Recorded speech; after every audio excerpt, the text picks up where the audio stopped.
السلام علیکم دوستانو، تاسو ته پته ده چې د فروری نه بعد چا هم بوستر ډوز ونه لګو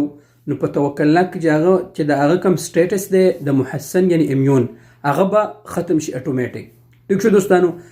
دا د کله نه دوستانو چې د دویم ویکسین 8 میاشتې پوره شوي. او دویمه خبره ده دوستانو چې څومره سرکاري ځایونه دي، څومره سوپر مارکیټونه دي، څومره هوټلې دي، کم ځای د تاسو ځای الته جرعه شیتیه چې وته وي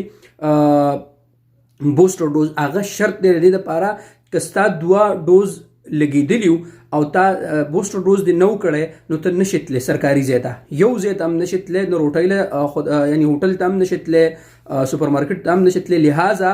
کوشش وکړئ چې تاسو سره 15 ورځې دي، په دې 15 ورځو کې دنه خپل بوستر ډوز کمپلیټ کړئ. کوم ملګري وایي چې نه میلاویږي نو تاسو ته ما په هغې باندې په یوټیوب باندې ویډیو جوړه کړله، لاړ شئ هغه وګورئ، په هغه طریقه باندې هم تاسو ته بوستر ډوز میلاویدی شي. که تاسو له هغه په یوټیوب او په دې قصو کې تاسو نه پوهیږئ په دې باندې، نو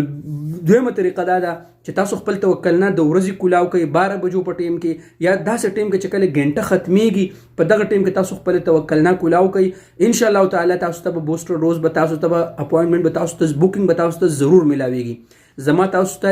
یو ځل بیا ریکویسټ دی چې که تاسو د فروری نه